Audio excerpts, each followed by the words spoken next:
পায়েস বানানোর জন্য দুধটা গরম বসিয়েছিলাম।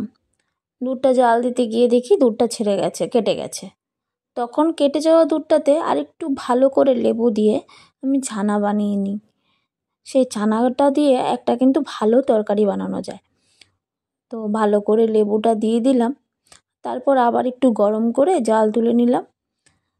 ভালো একটা সুন্দর মতো ছানা হয়ে গেল। সেই ছানাটার মধ্যে তারপর একটু হলুদ গুঁড়ো, একটু নুন, একটু লঙ্কা পাউডার, অল্প একটু সুজি, অল্প একটু ময়দা সব দিয়ে ভালো করে মেখে নিলাম। মাখাটা যেন বেশি শক্ত শক্ত না হয়, মাখাটা একটু নরম নরম হলে যে ছানারটা বানানো হয়, ছানার বড়াটা, সেটা কিন্তু বেশ নরম নরমই থাকে।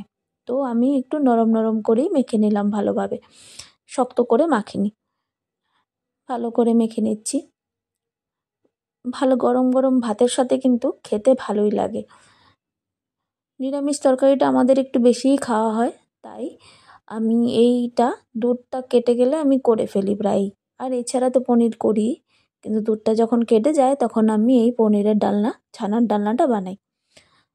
আমি তেলের মধ্যে আগেই দিয়ে দিয়েছিলাম, তেলটা গরম হবার আগেই। এটা আমার একটু ভুল হয়ে গেছিলো। তেলটা ভালো করে গরম হলে তারপরে এটা দিলে ভালো হয়। তো ভেজে নিচ্ছি একের পর এক বড়াগুলো একের পর এক ভাজা হয়ে গেলে সবগুলো তুলে নিলাম। একটু লাল লাল করেই ভেজে নিলাম বেশ। একটু আমাদের একটু বেশি ডিপ ফ্রাই করেই আমি করি, আমার ভালো লাগে ডিপ ফ্রাই করে। তারপর আলুগুলো ডুমো ডুমো করে কেটে নিলাম।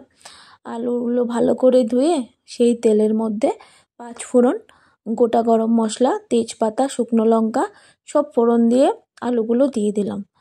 ওটার মধ্যে আবার একটু জিরের গুঁড়ো, ধনের গুঁড়ো, লঙ্কার গুঁড়ো, নুন দিয়ে ভালো করে কষিয়ে নিলাম। কষানোর পর এই যে পাউডার দিয়ে দিচ্ছি।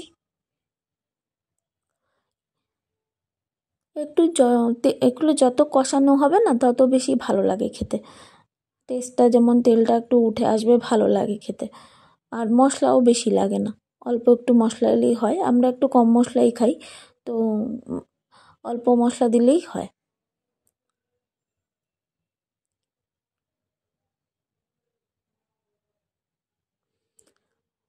ভালো করে আলুটাও সিদ্ধ হয়ে যাচ্ছে, কষানোও হয়ে যাচ্ছে। সব হয়ে যাওয়ার পর আমি জল দিয়ে ঝোল দিয়ে দিলাম। ঝোলের মধ্যে ঝোলটা যখন ভালো করে ফুটে গেল, আলুটাও ভালো করে সিদ্ধ হয়ে গেল, দেখে নিলাম টেস্ট করে। এটার মধ্যে একটু চিনিও দেওয়া যায়, যদি একটু মিষ্টি মিষ্টি খেতে পছন্দ করো, অনেকে দেয়। আবার একটু চিনিটা আমার চলে না, আমি দিই না রান্নায়।